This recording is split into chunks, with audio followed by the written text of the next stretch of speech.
Épître de Paul aux Éphésiens. Chapitre 1.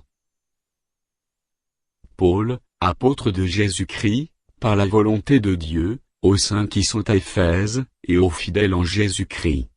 Que la grâce et la paix vous soient données de la part de Dieu notre Père, et du Seigneur Jésus-Christ.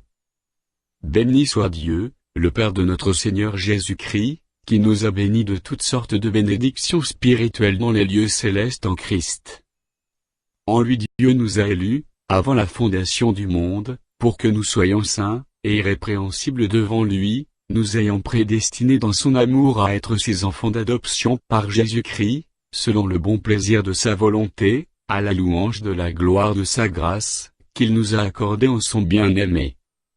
En lui nous avons la rédemption par son sang, la rémission des péchés, selon la richesse de sa grâce, que Dieu a répandue abondamment sur nous par toute espèce de sagesse et d'intelligence, nous faisant connaître le mystère de sa volonté, selon le bienveillant dessein, qu'il avait formé en lui-même, pour le mettre à exécution, lorsque les temps seraient accomplis, de réunir toutes choses en Christ, celles qui sont dans les cieux, et celles qui sont sur la terre. En lui nous sommes aussi devenus héritiers, ayant été prédestinés suivant la résolution de celui qui opère toutes choses d'après le conseil de sa volonté, afin que nous servions à la louange de sa gloire, nous qui d'avance avons espéré en Christ.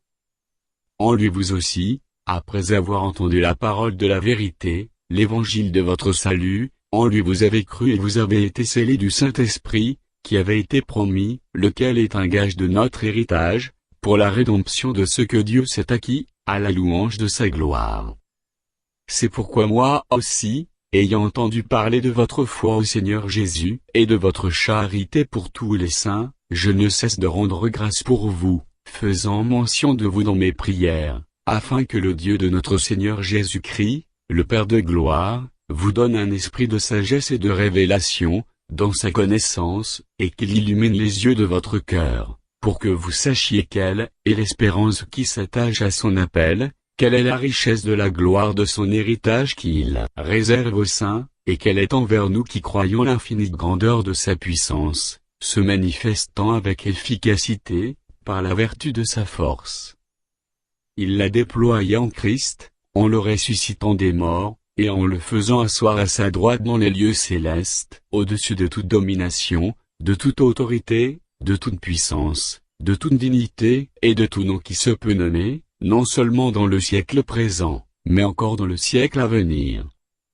Il a tout mis sous ses pieds, et il l'a donné pour chef suprême à l'Église, qui est son corps, la plénitude de celui qui remplit tout en tous.